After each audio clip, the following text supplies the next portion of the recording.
यह dictation 5 second बाद start होगी, तब तक आप रेडी रहें।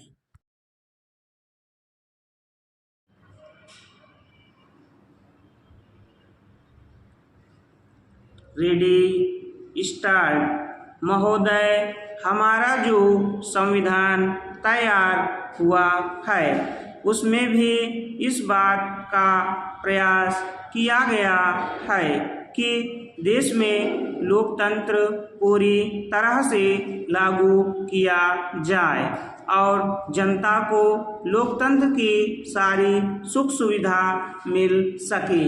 सबसे पहले मैं आपको इस बात के लिए धन्यवाद देना चाहता हूँ कि आपने मुझे इस सम्मेलन में कुछ कहने का अवसर दिया है। आपके सामने जो विषय आएंगे वे इतने महत्व के हैं कि प्रत्येक हिंदुस्तानी चाहे वह किसी भी काम में लगा हो उन पर कुछ ना कुछ ध्यान अवश्य देता होगा। यह एक मानी हुई बात है कि बच्चा जैसा तैयार किया जाता है वह बड़ा होने पर वैसा ही निकलता है।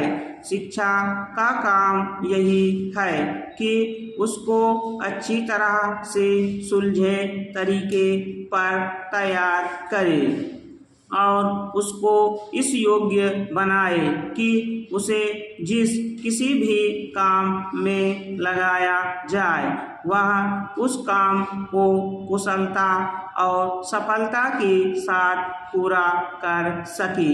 हमारे देश में जो शिक्षा पद्धति अभी तक जारी है वह नई नहीं है, बल्कि यदि मैं यह कहूँ कि वह 125 वर्ष पुरानी है तो गलत नहीं होगा।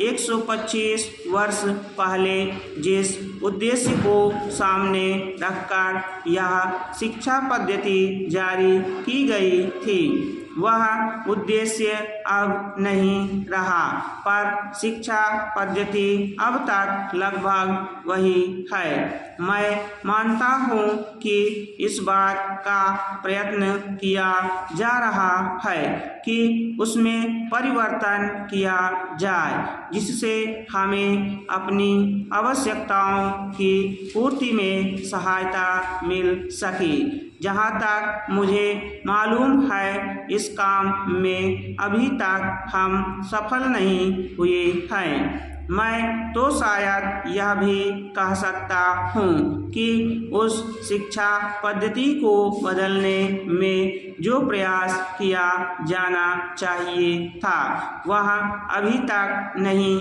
किया गया है।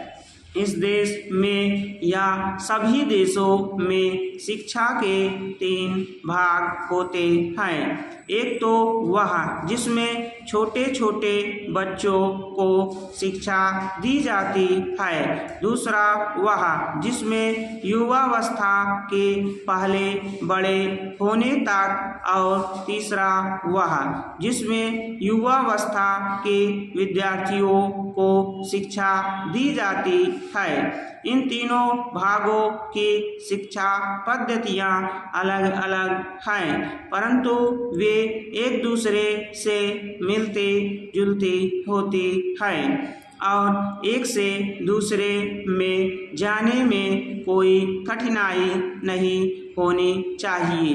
इसलिए यदि हम अपने देश की शिक्षा में सुधार चाहते हैं तो सबसे अधिक आवश्यक यह है कि सर्वप्रथम प्राथमिक शिक्षा में, उसके बाद माध्यमिक शिक्षा और फिर विश्वविद्यालय शिक्षा में सुधार किया जाना चाहिए। स्टॉप।